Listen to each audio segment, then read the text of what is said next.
So we've got here FCTA cabinet shake-up. More heads to roll. Tangaza moves to AGIS. Well, you will understand that, Abuja. Ogboyi, new SSA. AIDS intensify lobby. And it just keeps going on, doesn't it? Well, look at this one. It's on page 3. It's highlighted here. Perception, not corruption. Nigeria's greatest problem. ICPC. Well, perception. Okay. Yeah, that's what ICPC not says. Corruption. And you may ask yourself, where have they been all this while?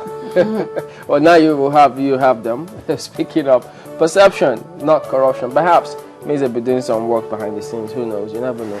Let's check that if you will. It's on page 3. Well, that wraps up our look at some of the front pages this morning. We're back in just a moment. Don't go away.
All right, welcome back. Well, yes, we'll be joining our Abuja studios. The Minister of Information joins us from there, Labaran Maku.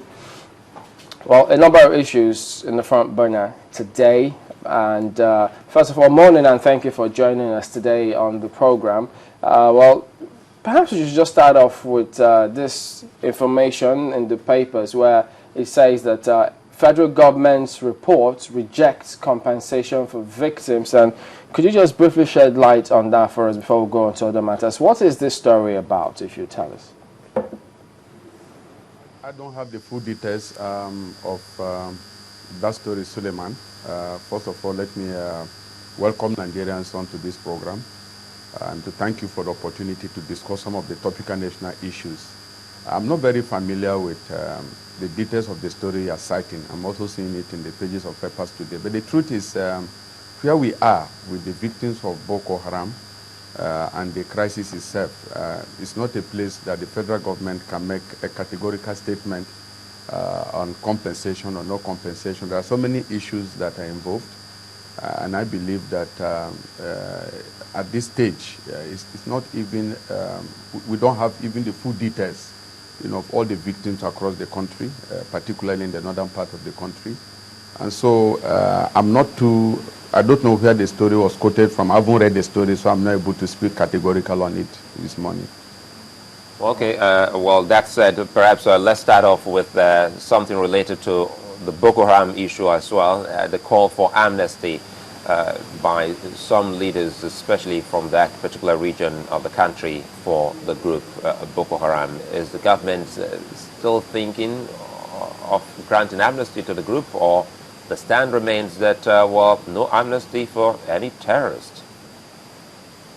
Well, first of all, let me say that there's been a lot of confusion in recent weeks over the call by the Sultan of Sokoto for amnesty for Boko Haram members. And a lot of politicians have jumped on board to confuse the discussion. And it's been so politicized that if you listen to what people are saying from outside, you hardly ever know the position of the federal government, which has been stated by me severally as Minister of Information of this country. First of all, let me say that it was the federal government that first offered dialogue. We made that very clear during the discussions the federal government had after the committee that was set up to look at the Boko Haram situation in the northeast. The federal government did come up with the position that it was ready to negotiate with the insurgents. And that in spite of the attacks, in spite of the ideologies, in spite of the ugly attacks on ordinary citizens, the federal government was still prepared to discuss with members of this group.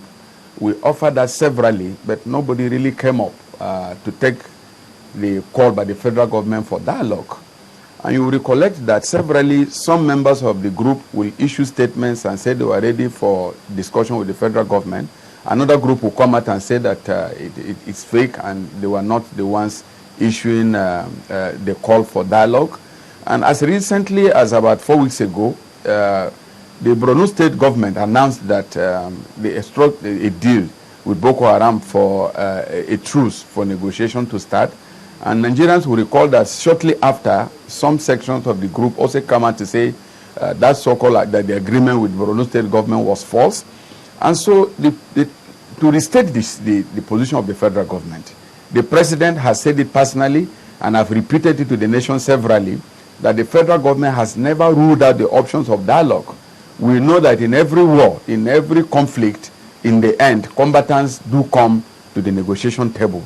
But you cannot offer amnesty as the first option when nobody has come out to discuss with you. If you read the statement by the president in Borno State, the president didn't really say there will be no amnesty. But he said he was looking forward to see who will step out to talk to the government, who will take responsibility, who will come out and say, look, we are the members, or I'm speaking on behalf of this group. And then amnesty is usually an outcome of a discussion, a negotiation. How does the leader of a nation whose citizens are being attacked offer amnesty unconditionally, without negotiation, without anybody coming forward to say, look, we accept amnesty as a principle? So when the Sultan of Sokoto, whom we respect because he has been a partner with the federal government in campaigning to stop Boko Haram attacks in the north, far more than any leader in the north, the Sultan of Sokoto has been very frank in calling for ceasefire, in calling on the group to lay down their arms. And when he made the call, the president didn't say there would be no amnesty. What the president said was he was looking forward to an opportunity where maybe members of the group will step out and say, look, we are members of this group, we are the leaders, we are prepared to talk to government. Amnesty can be offered unconditionally when even members of the group have not accepted amnesty. None of them has come out to say anything.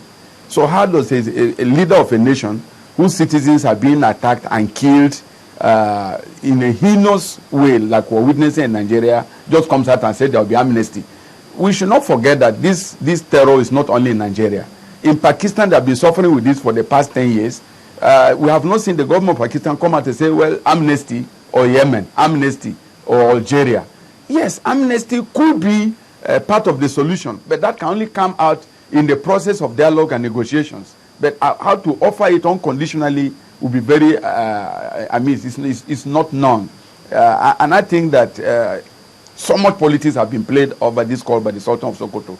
That week I was asked, when would the government accept amnesty? I said, well, I'm not the president of Nigeria, but I hope the group will listen to the Sultan who is pleading on their behalf.